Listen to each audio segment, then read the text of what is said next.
un paquet si vous en voulez, c'est pas ça qui compte un message. Et depuis tout à l'heure, j'ai cette pensée qui me vient de la drachme perdue. Comme si Dieu me faisait comprendre qu'il était en train d'allumer une lumière pour chercher cette drachme-là. Il est vrai que c'est la femme qui cherche une drachme, mais ce soir, c'est Dieu qui te cherche à toi. Amen. Et Dieu me faisait comprendre, je suis encore là pour sauver celui qui le veut. J'allume et je cherche. Et le royaume des cieux est semblable, dira Matthieu 13, 44, à un homme qui cherchait de grandes perles, une perle de grand prix. Ayant trouvé une belle perle, il est allé vendre tout ce qu'il avait pour acheter cette perle-là. Et le royaume des cieux, c'est nous faire comprendre que Dieu a vu en nous, en toi, une belle perle. Tu es cette perle pour lui. Et un jour, je disais, dans une église, dans un passage, le Seigneur me faisait comprendre d'une perle. Je disais, une perle ne peut pas être une perle, nous, mais Dieu me faisait comprendre, oui, de l'impur sort le pur. De l'huître, il peut sortir une perle. Vous savez que pour les Juifs, une huître, c'est impur. Les Juifs ne mangent pas de l'huître. Tout ce qui est crustacé, ils n'en mangent pas. C'est déclaré comme impur par la loi juive. Mais pourtant, dans une huître, il peut sortir une perle. Alléluia. C'est-à-dire que de toi, peut-être qu'il te moque de Dieu. Peut-être qu'il est venu ce soir et que tu te moques de la réunion, tu as envie de rigoler, tu as envie de passer un temps, tu es venu pour passer un moment, mais malgré cela, Dieu te voit comme une perle. Il voudrait te faire comprendre que Dieu, dans son immense amour, a pensé à ton éternité. Et c'est pour cela que Jésus est venu au milieu de nous, prendre la forme d'un simple homme, marcher comme un simple homme, accomplir la loi de Dieu, ce que toi tu ne pourras jamais faire, pour te sauver. Il est venu chercher et sauver ceux qui étaient perdus. Il est venu allumer une lumière dans tes ténèbres. Il est venu t'éclairer, te dire qu'il y a de l'espoir. Il est venu pour te montrer le chemin, la vérité et la vie qu'il est lui-même. Ce soir, je t'exhorte avec les frères à venir à lui. Amen. Il dit, Jean 17, 3, or, la vie éternelle, c'est qu'ils te connaissent toi, le seul vrai Dieu. Amen. Et Jésus-Christ que tu as envoyé. Je vais insister sur cela parce que nous connaissons beaucoup de choses, mais la seule chose qui nous sauvera, c'est de le connaître à lui. Amen. C'est d'être imprégné de lui. Amen. C'est que ici-bas, tu as fait une rencontre avec lui. Beaucoup trop de personnes aujourd'hui, malheureusement, ont fait une rencontre d'un local, ont fait une rencontre d'une réunion, ont fait une rencontre de pasteurs, mais n'ont jamais connu Jésus.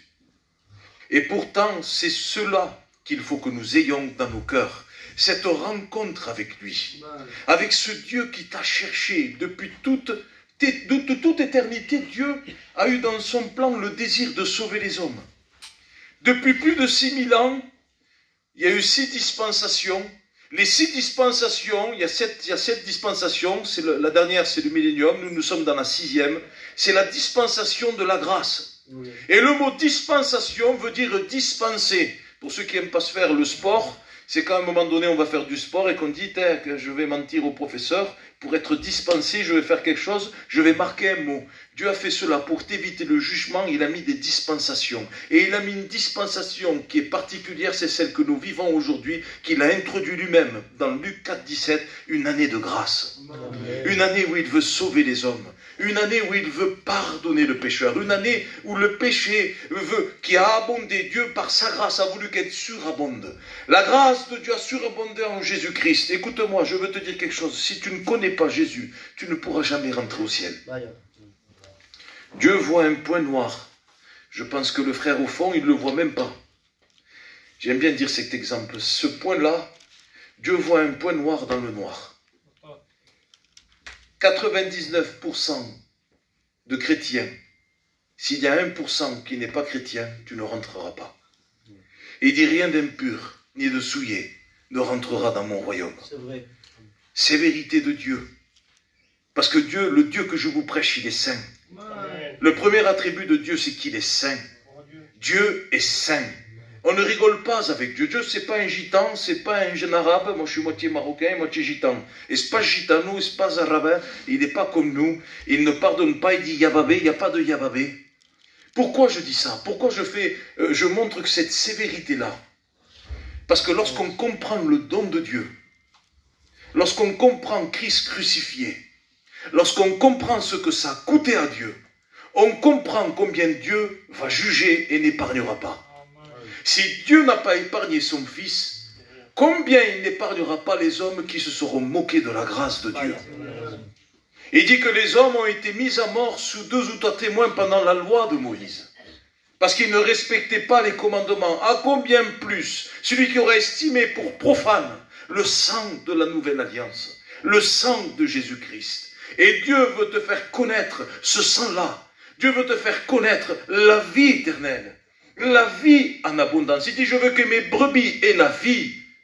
Mais la vie en abondance, la vie en pérennité, la vie éternelle.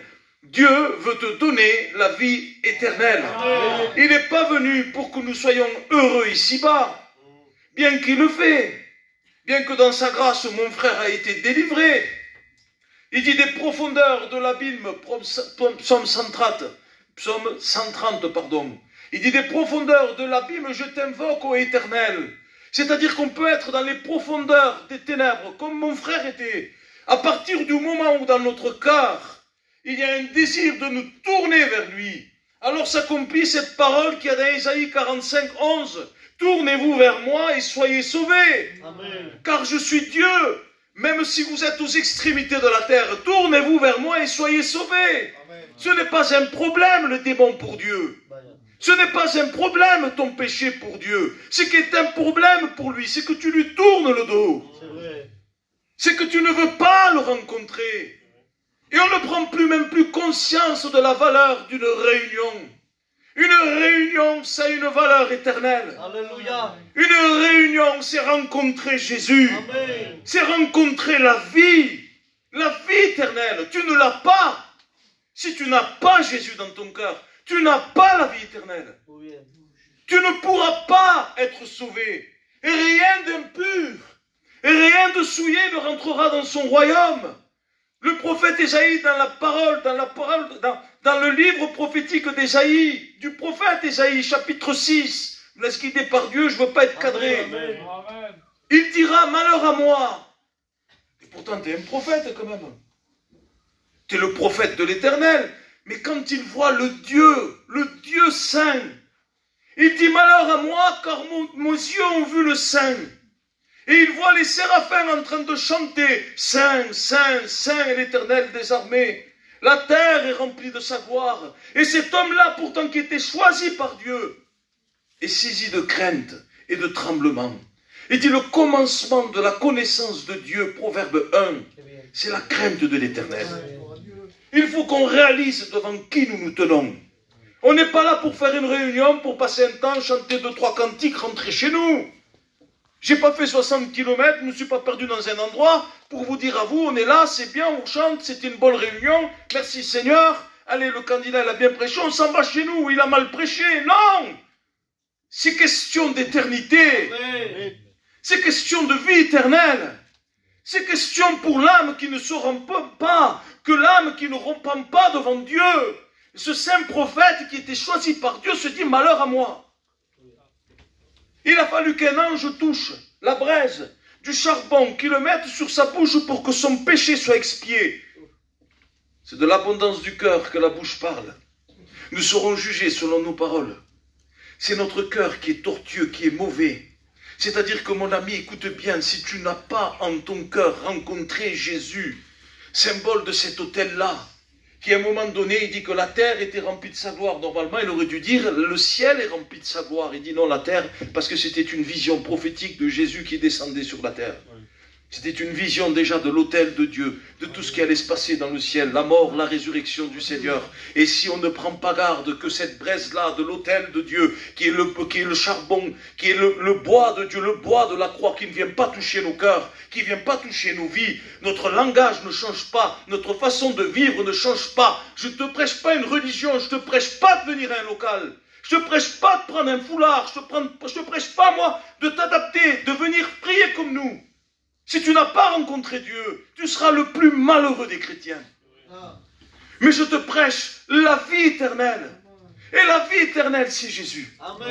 C'est lui la vie. Alléluia. Et quand le prophète, il réalise cela. D'ailleurs, une petite note, s'il y a des chrétiens dans l'église, si on veut être brûlant, tenons-nous devant le trône de Dieu. Il dit, je me tiens à la porte et je frappe, il dit à un moment donné. Et il y a une église qui va vomir parce qu'elle est tiède. Et j'ai conclu un peu que les séraphins, les brûlants, étaient brûlants parce qu'ils se tenaient devant le trône et adoraient le Seigneur. Nous devons, plus que jamais, adorer le Seigneur, avoir un cœur brûlant pour lui. Mon ami, ce soir, toi qui es là, je ne veux pas me moquer de toi. Ton salut est trop important. Pour que Jésus descende pour toi, c'est que cette affaire-là, elle te concerne. Écoute-moi, mon jeune, tu es jeune, je le sais, mais tu as l'âge de raison. Et je veux te parler comme un père parlera à son fils. Écoute-moi, si tu ne rencontres pas Jésus, c'est question de salut éternel. Malheureusement, il y a des jeunes, nous on en a eu un il n'y a pas longtemps là, à Perpignan, il y a eu une guerre, vous le savez malheureusement, je pense que ça a dû monter jusqu'à Narbonne, ça va vite un décès, on peut être jeune, mais aujourd'hui on est là, mais demain on n'est pas là. On est comparé à une vapeur comparée que pour un temps. Comprends bien que si Jésus est descendu, c'est que toi tu ne pouvais pas l'accomplir. Comprends bien que le Jésus qu'on te prêche est trop important. C'est pas simplement venir chanter des cantiques. Gloire à Dieu. Non, non, non. Il faut que tu rencontres Jésus. Amen. Alléluia. Il faut que tu le connaisses. Il faut que tu aies un face-à-face avec lui. Il faut que ce soir tu ailles plus loin que la réunion. Trop souvent on vient écouter prêcher. Mais on ne donne pas suite. Il n'y a jamais eu autant d'annonces de paroles. Vrai ou pas vrai les frères? D'ailleurs je remercie le frère de m'avoir invité. Il n'y a jamais eu autant d'annonces de paroles, mais jamais eu autant d'apostasie. C'est qu'il y a un problème. Et c'est le même problème que Job a eu. Regardez ce que va dire Job. Job dira à un moment donné, 42, versets 4 à 6. Il dit, écoute-moi, je te parlerai. Je t'interrogerai et tu m'instruiras. Mon oreille avait entendu parler de toi. Mais maintenant, mon œil t'a vu. Alléluia. Il dit, c'est pourquoi je me condamne, je me repens sur la poussière et la cendre. Tu ne pourras jamais te repentir, avoir une pleine repentance, une pleine vie qui se condamne, si tu ne comprends pas Christ crucifié. Alléluia. Si tu ne vas pas plus loin que la réunion. Si simplement tu viens pour écouter, tu seras comme Job. Mon oreille avait entendu parler de toi. Mais je ne suis pas allé plus loin. Je ne t'ai pas interrogé. Je ne t'ai pas demandé de parler avec moi. Ce soir, c'est une invitation à parler avec Jésus. C'est une invitation à le rencontrer lui. À ne pas rencontrer une religion. Quelle assurance quand Jésus est chez nous. Toutes les églises peuvent fermer. Il peut manquer tout. Mais si tu as Jésus, tu es heureux. Amen. Si tu as Jésus, tu donnes tout. La perle de Grand Prix, c'est comparé à Jésus qui est venu sur la terre pour se donner. Comprenez bien que nous, on l'a dit que c'était nous, qu'on avait vu en lui une perle de Grand Prix. Excusez-moi, on n'est pas de marchand de belles perles. Il n'y a pas de belles perles dans notre cœur. Il n'y a que du péché. Donc la parole que je vous dis dans le sens littéral, c'est celle-là. C'est que c'est lui qui avait les vraies perles de Dieu. Mais lui qui n'a pas été, à un moment donné, qui n'a pas voulu être comme l'égal de Dieu parce qu'il t'aimait à toi. Proverbe 8 dira ainsi, à un moment donné, que quand il était avant que la création était, il prenait ses plaisirs dans les fils des hommes. Il prenait son plaisir en toi, en moi. Et il était là, en étant proche de Dieu. Et à un moment donné, il le dit, il était là, lui. Et il était là, il prenait plaisir. C'est pour ça qu'il est venu quand Adam a été condamné. Ça a créé la séparation, le péché. Lorsque le péché a tenté, quand le serpent a tenté Ève, ça va être simple, parce que je vois que si je suis trop compliqué, je vous perdrai. Mais quand le péché est rentré par Ève et Adam, il y a eu une séparation. Dieu a dû manifester une justice. Vous me suivez jusqu'à là? Le Dieu que je vous prêche est saint. Mais tant qu'il n'y avait pas de péché, pas besoin de justice. Vous êtes d'accord avec moi, non? Tout était harmonieux. Le péché est rentré, parce que Dieu est saint, a dû exercer une justice, une sentence. Vous êtes d'accord? Mais parce qu'il a exercé une sentence, Dieu a dû exclure du jardin Adam et Ève. Vous me suivez jusqu'à là? Et il dit que l'âme qui pêche est celle qui mourra. Et il dit car tous nous sommes pécheurs et privés de sa gloire.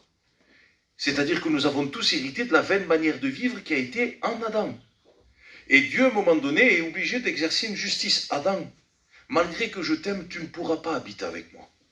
Tu ne pourras plus être avec moi. Tu ne pourras plus cohabiter. Et c'est ça, à un moment donné, qu'il faut qu'on comprenne. C'est que quand on se place devant la croix, on comprend la valeur du péché. C'est que le péché est grave. Le péché a cloué Jésus sur une croix. Il dit malédiction, il s'est fait malédiction, malédiction quiconque est pendu au bois. Jésus a pris la forme d'un homme pour prendre le péché de l'humanité sur lui. Mais parce que Dieu était amour, l'amour de Dieu s'est révélé. Vous le verrez dans le psaume 83, on va le lire. C'est pas dans mon message, tant pis, mais il faut que je vous le lise. Amen. Amen. Parce que là, il révélait tout le mystère du plan de Dieu. Adam était avec Dieu dans le jardin. Il se réjouissait. Il connaissait Dieu. On ne peut pas dire qu'il connaît. Il n'y avait que lui qui le connaissait. Il le voyait, il était avec lui tous les soirs. Mais quand le péché est venu, sentence de Dieu, séparation. Et regardez, la prière, elle m'a fait penser réellement au sentiment qu'avait Adam. Il dit, Éternel, psaume 85, verset 8. Éternel, fais-nous voir ta bienveillance. Il dit, et donne-nous ton salut. En voulant dire, ça y est, moi et ma femme, on va être séparés de toi et moi. Il n'y a pas donc de la bienveillance en toi, ô Dieu? Y a-t-il pas encore de l'espoir pour moi et ma femme? La sentence est lourde. Nous ne pouvons plus cohabiter avec toi, ô Dieu. Et Dieu est obligé de dire, Adam, non, ça y est. Le péché est rentré dans ton cœur. Malgré que je t'aime, ça y est, c'est trop tard. Mais lui, il me fait réveiller de l'amour en disant, mais ça y est, il n'y a plus rien alors. Regardez ce qu'il dit. J'écouterai ce que dit Dieu car il parle de paix à son peuple et à ses fidèles, pourvu qu'il ne retourne pas à sa folie. Il dit, oui, son salut est proche pour ceux qui le craignent, afin que la gloire demeure dans notre pays. Et c'est là que je veux en venir.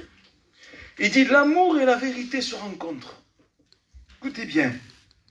Et la justice, et la vérité, la fidélité germent de la terre.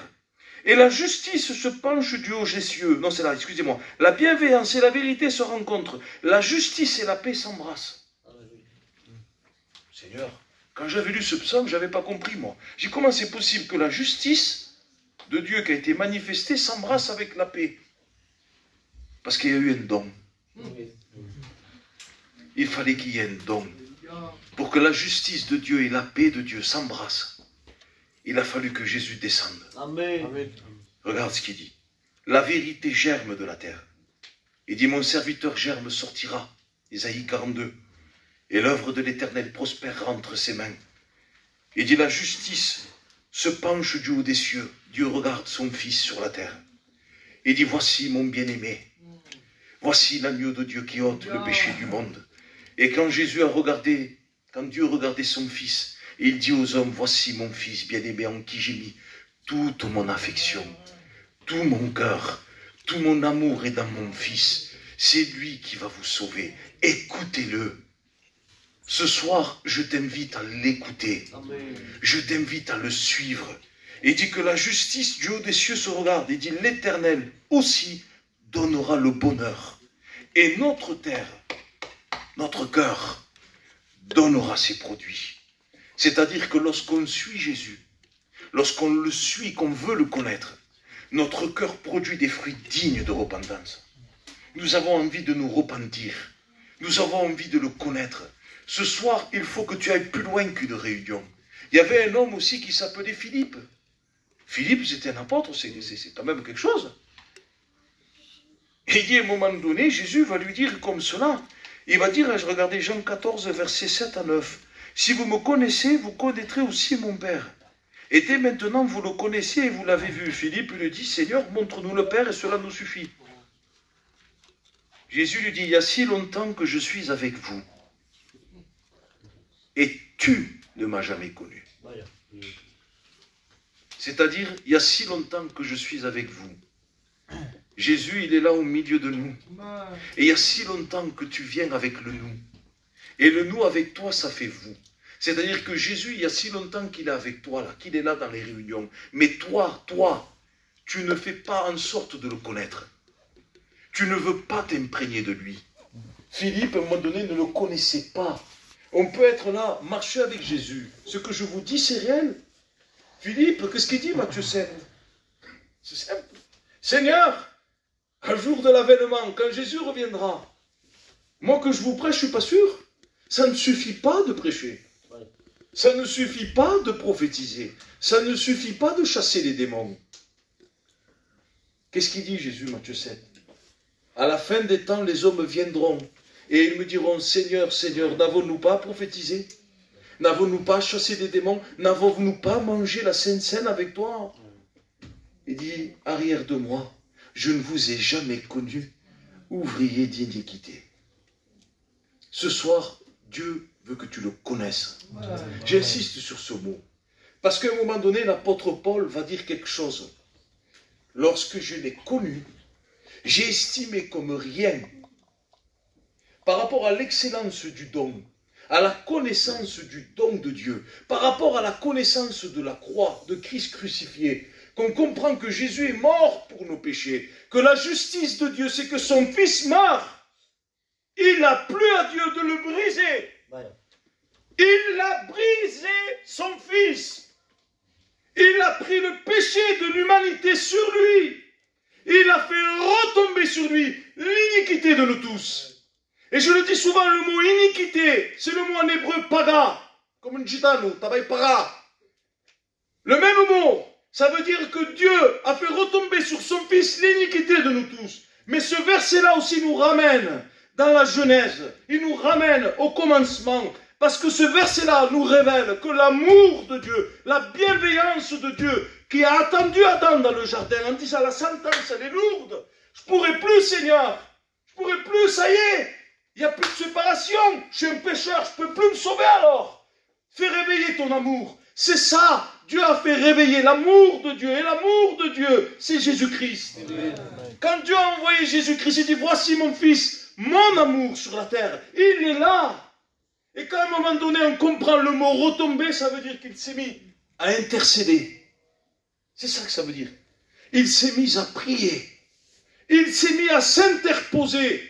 Il s'est mis à dire à Dieu, à supplier. Ça veut dire que quand Jésus a vu la sentence de toute l'humanité, il a décidé avant que le monde soit, lorsque tout a été créé, il avait décidé de prier pour nous. Il a décidé de s'interposer pour nous, en disant, Père, non, que la condamnation tombe sur moi. Annonce-lui une prophétie à Adam. Ne le laisse pas partir du jardin sans cette prophétie-là. Et ce soir, Dieu veut te donner une parole pour toi. Il écrasera la tête du serpent. Il y aura une limite entre la descendance de l'homme et la descendance de la femme. Il veut donner une sentence à Satan en disant, Satan, un jour il y aura un homme qui descendra et qui t'écrasera la tête. Il te rendra inoffensif. Il prendra le venin sur lui-même. Il prendra le péché de toute l'humanité et il sauvera le monde. C'est ça qu'il a fait Jésus. Il a décidé de faire retomber sur lui l'iniquité de nous tous. Il a prié pour toi. Écoute-moi, jeune qui est en train peut-être de rigoler et que tu te moques de la réunion. Je t'en supplie, par les compassions de Dieu, réalise que Jésus a prié pour toi. Il a supplié Dieu pour toi, pour moi, en disant, Père, Sano, il mérite l'enfer. Nénan mérite l'enfer. Angelo mérite l'enfer. Dan, Mino, tous ceux qui vous ont témoigné méritent l'enfer. C'est vrai, parce que tu es saint, nous sommes saints. Mais Père, je t'en supplie, envoie-moi.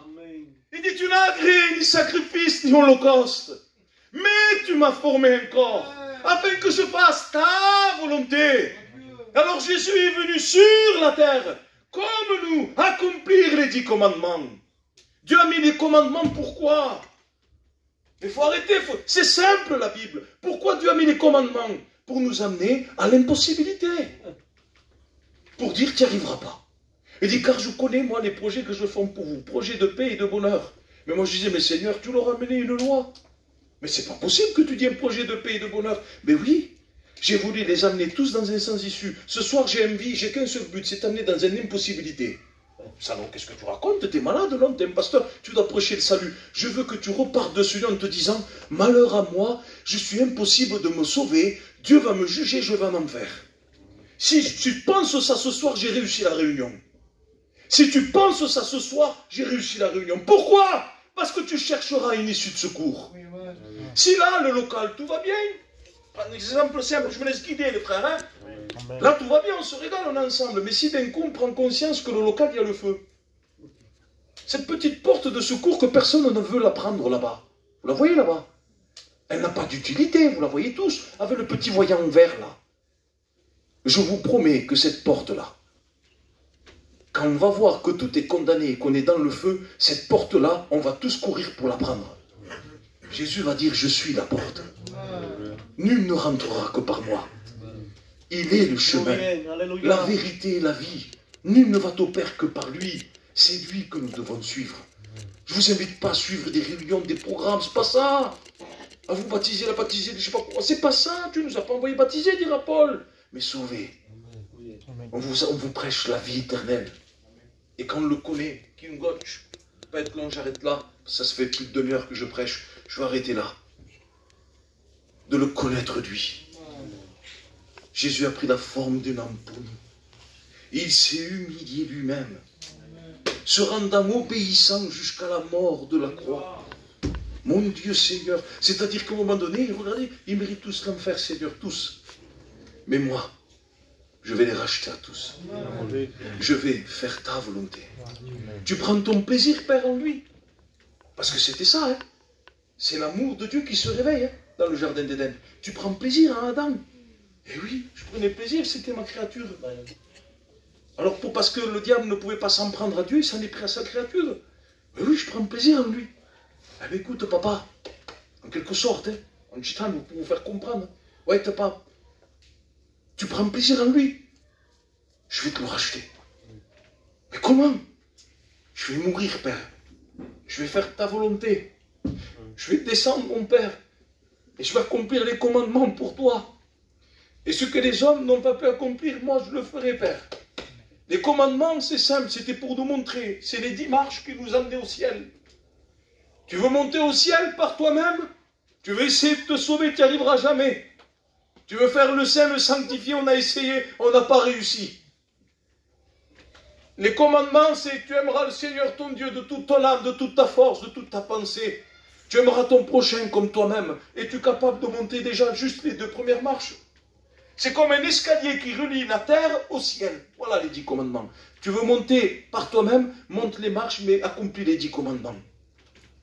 Premier commandement, je te promets que la première marche, on tombe tous. Aimer Dieu de toute notre force, de toute notre pensée, de tout notre être, on n'y arrivera jamais. Mais Jésus, lui, il est venu sur la terre, il a accompli la loi de Moïse. Il est l'accomplissement de la loi. Il est monté sur la première marche. Tu aimeras le Seigneur ton Dieu, il a accompli pour nous. Tu aimeras ton prochain comme toi-même. Il a aimé Judas. Il a aimé celui qui l'a trahi.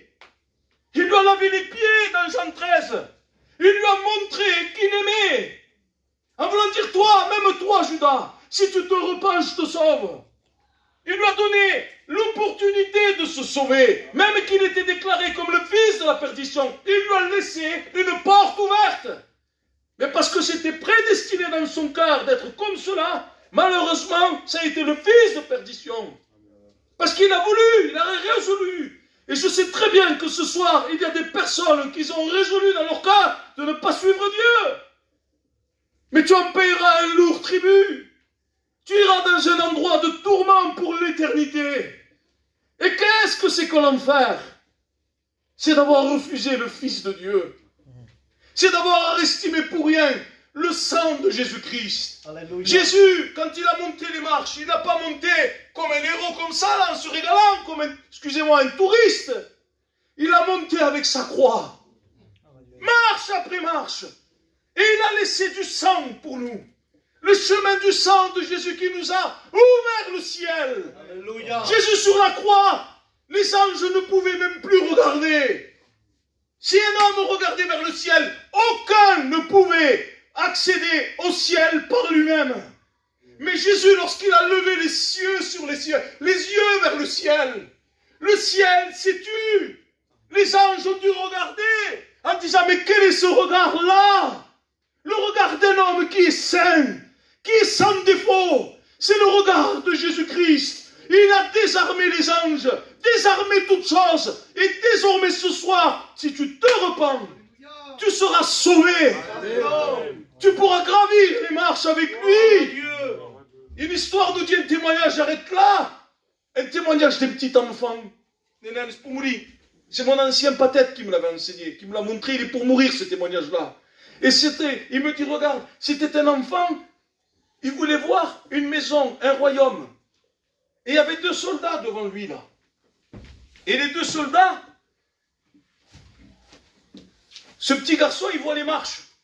Et il y avait les 2 soldats là, anglais là. Vous voyez les anglais là, qui sont stricts comme ça. Et ils avaient des lances. Le petit enfant, il commence à monter. Et quand il monte, Zinda, comme il dit les voyageurs, quand il monte à un moment donné, quand il va pour rentrer, c'est histoire vraie. Hein? Les soldats se sont mis à mettre les lances, on va dire, tu rentres pas là, petit. L'enfant est redescendu tout triste, en pleurant. Et un homme qui vient et qui d'un coup regarde l'enfant en train de pleurer. Pleure sur ton péché comme cet enfant, parce que je te promets que le ciel, tu ne rentreras pas. Si tu ne pleures pas sur ton péché, si tu ne te repens pas, tu ne rentreras pas. Mais quand il y a un cœur qui se repent, regarde ce qui se passe. Il dit qu'il y a un homme qui est venu vers lui et qui a regardé cet enfant. Il lui a dit, veux-tu monter avec moi? Il lui a pris la main. Et il a vu les soldats se mettre au garde à vous devant lui.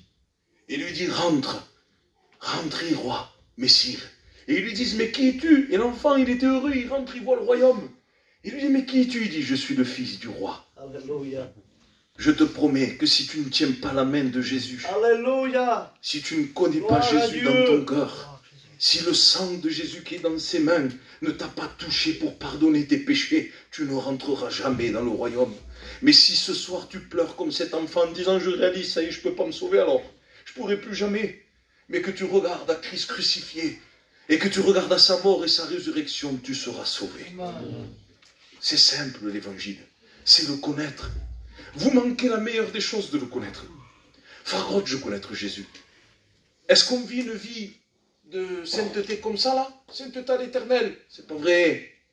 Ça veut dire fait sainteté, ça non, sainteté, c'est pas vrai. Il m'est arrivé souvent de mettre les pieds par terre, les genoux à terre. Bien sûr. Mais mon Dieu, venez à moi. Il me tendait la main, il me dit, allez, lève-toi. Une fois, j'arrête là, promis là. Sinon, on m'attrape. Avant d'annoncer l'évangile, je pensais moi aussi sainteté à l'éternel. Vous savez, on est renommé, hein, comme on dit. Hein, voilà, on aime la sainteté comme tout le monde aime la sainteté, un chrétien aime la sainteté. Mais à un moment donné, il y a une école aussi qu'on apprend beaucoup de choses. Et malheureusement, des fois, il y a un peu d'orgueil en nous. Et le Seigneur m'avait fait comprendre quelque chose avant de monter aux études, quelque temps avant. Malheureusement, à ma honte, j'ai fait comme Pierre. J'avais mis le genou à terre, j'avais renié aussi. Les situations de la vie ont fait que, malheureusement, j'ai mis un genou, j'en pouvais plus. Je dis, Seigneur, je veux tout arrêter. Je dis à mon accent Xavier, j'arrête tout, Seigneur, j'en peux plus. Je disais à Joanne, j'en peux plus. J'ai eu mon fils malade, plein de choses pendant 5 ans, j'en pouvais plus. Je lui dis, les frères, j'arrête, j'en ai marre. Et là, Jésus est venu à moi. Il m'a relevé. Pardonnez tout. Redonnez tout. Même le double de fois. Et tu dis, mais c'est pas possible, mais comment c'est possible, Seigneur, que tu me bénis maintenant?